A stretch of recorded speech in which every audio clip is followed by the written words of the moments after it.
Tudi s kolesom se daleč pride. Morali smo kar trdo pritiskati na pedale, da smo premagovali vzpone, precej pa smo tudi hodili peš, ker so bili vzponi za kolesarjenje le prestrmi.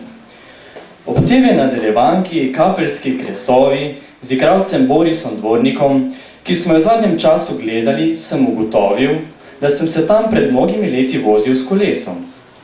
Vozili smo se skozi srbske Moravice in Skrat, ki sta prav slikoviti naselji.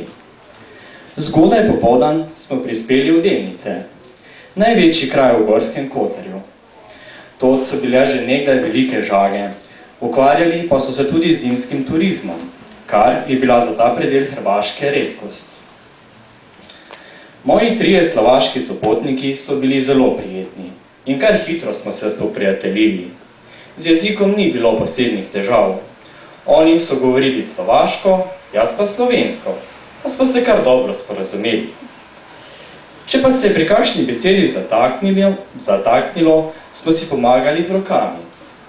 Moram priznati, da so bili Slovaki za pot bolje opremljeni od mene, saj so imeli šatorska krila in kotliček z najnujnejšo opremo za kuhanje, da so si kar spotoma skuhali kosilo ali večerjo. Eden od njih, František, je bil še posebno spreten in neznadljiv za kuharska opravila. V knjižici Počitniške zveze Ferialni savez sem našel informacijo, da se je v Delnicah prenočišče za ferialce v osnovni šoli za ceno 1 dinar na noč. Pri hišniku sem naročil tudi nočitev svojih novih prijateljev, saj je kazalo na dež in njim ni bilo do šotorjenja. Cilj našega naslednjega dne je bilo morje, zato smo zgodaj zapustili Delnice ter se preko Lokev spustili proti Jelenju, kjer se je gost močno rečil in kazale so se kraške goličave. Na zadnjih 20 km proti morju se cesta ob Rjačini proti Sušaku strmo spušča.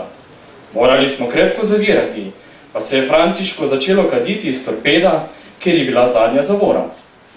Vsi smo stopili s koles, ker je bilo treba nekaj ukreniti oziroma počakati.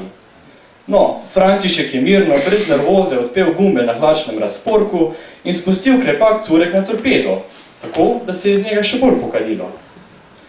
Ko sem pripomnil, da bo to škodovalo, je odvrnil, da prav nič, saj je urin topel in da je to že preizkusil na vožnji po visokih Tatrah.